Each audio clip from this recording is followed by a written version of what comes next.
Bernie Sanders, we're just a couple of weeks away from the Iowa caucuses, and by most folks' accounts, ready to plunge into the political process, the process of electing a president here in the United States. You're mayor of Burlington, Vermont. From your perspective in that job, what kind of a person would you like to see as president of the United States?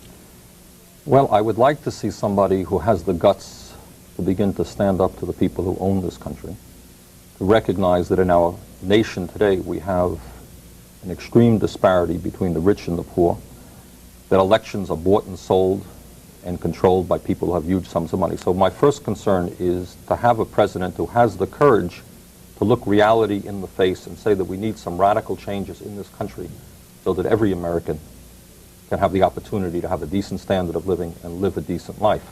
I also, when we talk about presidential politics, I always have a little bit of a problem because I'm not a Democrat and I'm not a Republican. In Burlington, Vermont, we have, I think, the only three-party system in the United States of America. My dream would be that we would have a strong third-party movement in the United States composed of working people and minorities and women groups and all of the people who are presently disenfranchised, though that doesn't exist right now. So my options are somewhat limited. But essentially, I would like to see somebody who speaks for the underdog, for the people who don't have decent health care benefits, somebody who understands that in America today 50% of the people don't even vote anymore, and the vast majority of that 50% are poor people and working people who have given up on the system. So essentially I would like to see a candidate who has the guts to have a vision that America could be a land for all people, not just the land controlled by the super rich. Are any of the current presidential candidates talking about city-related issues? In general, of all of the Democratic and Republican candidates who are running now, the only one who makes any sense to me is Jesse Jackson. Jackson, to his credit, understands that you're going to have to involve working people and poor people in the process, has the guts to speak about the disparity between the rich and the poor, has the courage to understand that the war against the people of Nicaragua is illegal and immoral, is talking about significant cuts in the military budget, about a national health care system. So of all the candidates, and I have my disagreements with Jackson, but Jackson I think is far and away the only candidate to my mind who's making sense on the issues. Is that typical of your style of government? You take major issues to the people? We have, yes, the answer is yes. Mm-hmm. And I think on March meeting we're going to be taking questions to the people on child care. We're going to be taking questions, well, unfortunately the Republicans and Democrats, one of the things I have to preface is that we are a three-party city. Of the 13 members of the Board of Aldermen, we have 6 progressives who work with me. We have 5 Republicans and 2 Democrats. On many important issues, those 7 outvote us 6. But we proposed major housing issues that we wanted to take to the people. We have a proposal dealing with the national health care system as to whether or not Congress should support a national health care system. We have a proposal on growth. We have a proposal on child care. So in fact, one of the things that I'm most proud of, actually if you ask me what am I most proud of, is that since I've been mayor in Burlington, we've come close to doubling voter turnout in our city. Almost twice as many people now vote for mayor. We have often 3 people running for Board of Aldermen seats. There's a lot of excitement. There's a lot of interest. So to answer your question, yeah, we do try to take the issues to the people and involve them in the process. Do you feel that urban America is more focused on development for the contractors as a whole and less concerned with the education of our people in order to remain competitive with the other countries that are closing rapidly the gap in education and technology? And I'll get off the line and listen to your response. Thank you. That's a lot of questions. Let's can we take them in reverse order? Urban America being less concerned with education of its people. Well, it's not that urban America is less concerned. It's that urban America is getting smashed by the Reagan administration, doesn't have the money to pave its streets or build its sewer systems or educate its kids. It's horrible. In some of the largest cities in America, 50% of the kids are not graduating high school. The cost of college education in this country is zooming up, so you have to be a wealthy person to send your kid to college. There was once a dream that my parents had and many people's parents had, that if you work hard and you go to school, you can get a college education.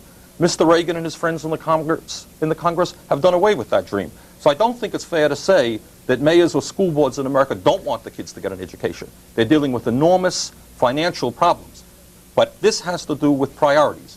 If you're going to spend your money going to war against the people of Nicaragua, if you're going to spend your money on insane Star Wars programs and waste tens and tens of billions of dollars on the military and not put it into education, that's what you're going to get. I'm going to hold. First of all, let's talk about health care.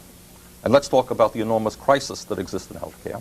And let's talk about the fact that the United States, along with South Africa, is the only industrialized nation in the world that does not have a national health care system. The cost of health care in Vermont is zooming upward as it is all over the country. Okay? What you have in our country, and I do not mean to condemn all doctors by any means, we have some wonderful doctors, but essentially you have medicine being practiced as a business. Okay? I think we need radical changes in the way health care is operated in this country. We got to have a national health care system like Canada. One of the things that we're doing in Burlington, Vermont is I appointed a task force to look at the issue of affordable health care. And one of the things that we did is we went out to Canada. We went to Ottawa, Canada, and we went to Montreal, Canada, and we looked at what they're doing there. I wonder how many Americans know that our neighbor to the north, Canada, which is a poorer country than we are, has a national health care system which guarantees full health care to all of its people without any, or almost without any, out-of-pocket expense. You get sick, you go to the doctor, you go to the hospital, you take your little card out. The cost of health care in Canada is escalating less than it is here in the United States, where it's going off the roof, because the government basically can control the cost. It sits down and negotiates with the doctors, it negotiates with the hospitals, and it says, we want you to keep the increase to the rate of inflation. In this country, it's going up 10% a year, 15% of the year. You have doctors and hospitals and drug companies which are making tremendous profits. So we need a radical change. Now, the point that this person makes, this caller makes, is, let me tie that to the whole issue of medical education, which he touches on. One of the problems that you have is that in this country today is that to get a medical school education, it costs you a huge sum of money. Tuition is $10,000, $15,000. So the average doctor is already $50,000, $60,000 in the hole by the time he or she graduates. You get married, you have some kids. What's the first thing you think about? You say, boy, I'm going to make a lot of money very quickly to pay back this debt. Clearly what you need is something akin to Canada, where tuition is $1,000, $1,500 a year, where the government subsidizes it and says, we want quality doctors, and we don't want people who are simply going to be money grubbers. And I think that one of the problems that I hope to be able to touch on when we talk about big money controlling our society and the political process, and the fact that to run for president of the United States, you need to bring in $100 or $150 million, which, as we all know, by and large is going to come from corporations, and you're going to have to pay them back by doing the tax breaks and the other giveaways that corporations receive. One of the problems that we have is the media. And as I mentioned to you earlier in the program, I want to congratulate C-SPAN for being at least one channel where people have a chance to learn what's going on in the Congress and throughout the country, and I mean that sincerely. But generally speaking, what we understand is that the media, whether it's CBS, NBC, ABC, or the major newspapers in America, are owned by big money, and the concentration of that ownership is becoming significantly more severe. There's a wonderful book that I would recommend to the viewers called The Media Monopoly by a gentleman named Ben Bagdikian. And what he talks about, and it's quite incredible, is that the corporations, whether it's the Gannett Press, buying up more and more daily newspapers, independent newspapers around the country, or whether it's General Electric, which has just bought NBC, and as I understand it, is thinking about buying or part of buying CNN. Okay? What we're looking at is these huge corporations swallowing the book publishing firms, the movie houses, the magazines. And who is going to be talking, presenting an independent voice that is free of big money? And of course, the reality of that is that you have situations such as television, and the major function of television, by and large, is not to educate people, not to entertain people, but to bombard them every other minute with a 30-second ad selling them one product or the other. And all of television is geared not about important issues, but entertainment, and in fact, the news itself, very important issue. The news itself is becoming entertainment. So when we talk about big money controlling this country, it's not only the direct political process, but it's how we even learn about what's going on in this country. Not only is the gap between the rich and the poor growing wider, but we have a situation now in the United States where the richest 0.5% of the population owns 45% of the wealth. Okay? That means the richest 1% owns more than half of the entire wealth of this country, and the other 99% of us share the other half. Okay? And that gap, of course, under Reagan has grown. The rich are richer and the poor are poorer. Second of all, there was an interesting story that appeared in the papers a few months ago, and it talked about the fact that while we have now several million people sleeping out on the streets, while the average standard of living for the average American worker has declined during the last decade, what we now have in this country, and the good news is, I suppose for some people, is we have a doubling of billionaires. So all of you who are billionaires out there are doing very well. We went from 22 billionaires, not millionaires, billionaires, to 41. So at the same time we've seen a doubling, or almost a doubling of billionaires, we now have people sleeping out on the street. We have millions of minimum wage jobs being created which people can't live on. The woman seemed, I'm delighted to hear that that woman's family is doing very well, and obviously there are many other people who are doing well. But I think for the average American worker, when you look at wage increases compared to inflation, when you look at the cost of telephone bills and electric bills and housing and health care and higher education, the average American worker is in worse shape. And the disparity between the rich and the poor is growing worse. And I think one of the changes, you know, if people think I'm dumping on the United States, let me say that one of the nice changes that has taken place in the last 20 or 30 years is that, in fact, a person like Jesse Jackson can run for president of the United States and be taken seriously. Who would have thought about that 20 years ago, a black person running? I think the issue is not a racial issue. I think it's a class issue. Okay? I think if you had a conservative black person, somebody, say, like a Mayor Good of Philadelphia, running, I think the business community would put money into his campaign and would say, boy, it's time for a black president. The real issue is not whether you're black or white, whether you're a woman or a man. In my view, a woman could be elected president of the United States. The real issue is, whose side are you on?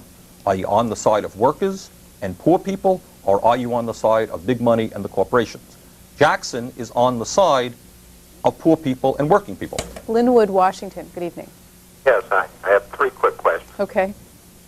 If socialized medicine is so great, why do the wealthy of the world, including the Shah of Iran, come to America for treatment?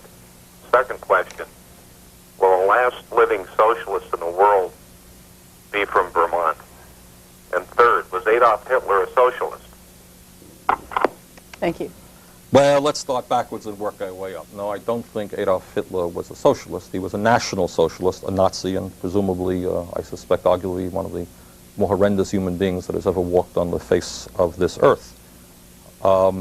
In terms of socialized medicine, why rich people such as the Shah of Iran can go any place they want to get the best health care that they can. And I would say that probably in the United States, if you're a millionaire, this country provides you with the best health care in the world. Okay? If I were a millionaire and I were living in Iran or any place in the world, I might well come to the United States. The question is, what happens if I'm making $20,000 a year and I can't afford the cost of health care? Where would I go? Well, then I'd have a lot of problems in the United States. 15% of our people have no health insurance whatsoever. The cost of Blue Cross, Blue Shield is zooming up. Doctors' bills are zooming up. One of the interesting contrasts that one might work is not worry about Iran or the Shah, but talk about the difference between Canada and the United States. In Canada, when they do polls, they find out that over 90% of the people feel good about their health insurance program, health insurance system. You have a conservative government in Canada, conservative, right-wing government that comes in, does not attempt to change one part of that program because that government understands there'll be a revolt on the part of the people. You do a poll in the United States of America and you say to Americans, how are you feeling about the health care in the United States? People saying, it's off the wall. I can't afford it. I can't afford to go to the doctor. I can't afford insurance. And the polls tell us that the American people are grossly dissatisfied with what's going on. One of the things that I've done lately, if I may give an advertisement for myself, a brief one, is that at the last conference that I attended with the National League of Cities and Towns, we managed, with some other people, to push through a resolution on the part of the National League calling upon the Congress to develop a national health care system. I think that that's the way we have to go. Montgomery, Alabama, our last caller. Your question.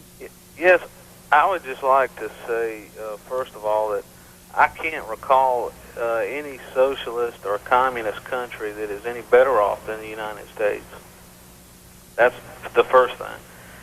The second thing is, I would like to say that your views on nuclear disarmament are fairly typical of a socialist. Because what are you going to do if you take a scenario that the United States and the Soviet Union got rid of all of their nuclear warheads? They're completely eliminated. Okay, what are you going to do when a country like Lebanon, Libya, Syria, Nicaragua gets a hold of these warheads and we're completely defenseless? How are you going to defend yourself against that? Okay, thanks for the call. 2 minutes, or 90 seconds, actually. I really don't believe that the United States faces, I know that Ronald Reagan seems to think that starting from Nicaragua there's going to be a drive from the south up through Mexico and an invasion through Texas. I happen not to believe that.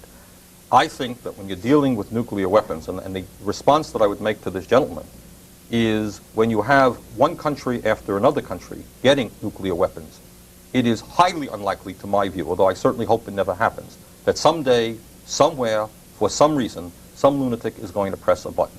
It seems to me absolutely imperative that the nations of the world, led by the United States and the Soviet Union and the other nuclear powers, begin to sit down and get rid of those weapons and have the guts to finally say that in the era of nuclear weapons, international disputes are going to have to be solved through discussion, through the judiciary, and not through war. War is now an obsolete concept. You can't think about what happened in the 1800s or the early 1900s. Then they only killed tens of millions of people in war. Now you're talking about the entire planet. We've got to end war. Bernie Sanders is mayor of Burlington, Vermont. Thank you for coming and spending some time to talk to our viewers this evening. My pleasure, and thank you. Thanks for your questions.